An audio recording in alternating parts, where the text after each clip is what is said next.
Josiah.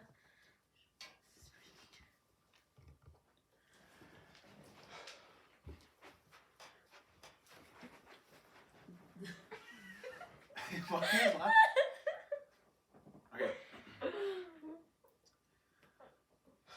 For God who said, "Let light shine out of darkness," made his light shine in our hearts to give us the light of the knowledge of God's glory displayed in the face of Christ. 2 Corinthians 4:6, the NIV. As Christians, we have the light of God's glory, but are there any places in the world where there is very little light? Yes. This speech will inform you about those places, specifically the darkest cities. Understanding the three most spiritually dark cities around the world and why they are spiritually dark is an extremely important piece of knowledge to have as Christians. As Christians, we need to know where those cities are to bring the light of the gospel in a strategic way. I will provide an in-depth insight into the three most spiritually dark cities around the world. I have a great passion for reaching the lost, especially those in these spiritually dark places. And I've spent many hours researching and learning about these different places. So a spiritually dark place is a place where there's a low number of Christians, much persecution, and a long history of those things persisting. The first city I'll inform you about is Varanasi, India. The second is Sana'a, Yemen. Finally, the darkest of all, Pyongyang, North Korea. From civil war to ancient traditions, here are the three most spiritually dark cities in the world and why. First, Varanasi, India.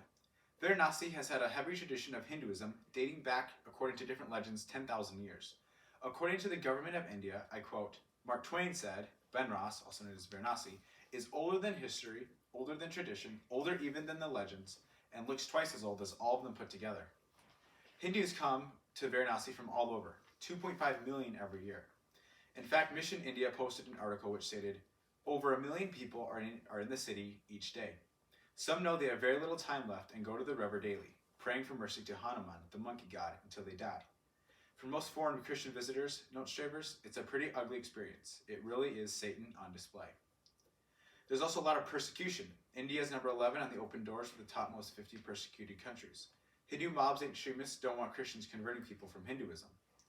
The government does not care much about Christians as the government is also Hindu, therefore the government offers little protection.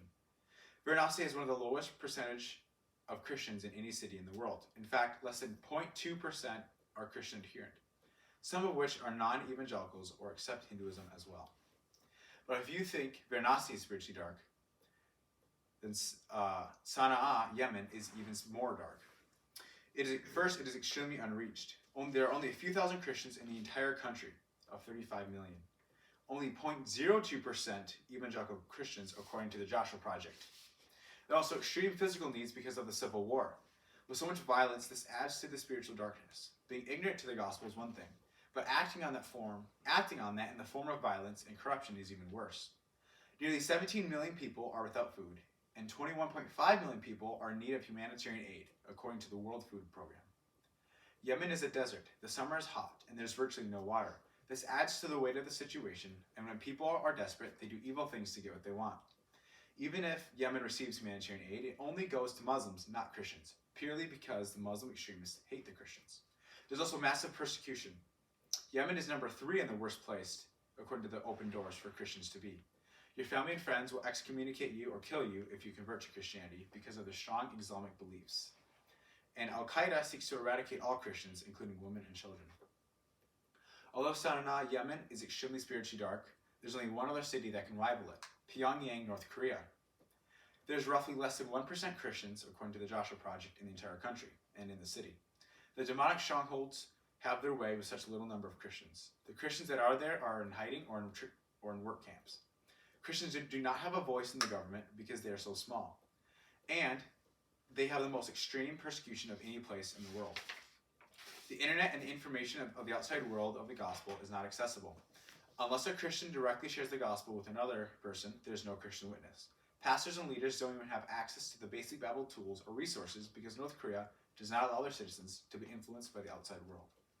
So in review of the main cities, first I informed you about Varanasi, India. Second was Sana'a, Yemen. Lastly, Pyongyang, North Korea.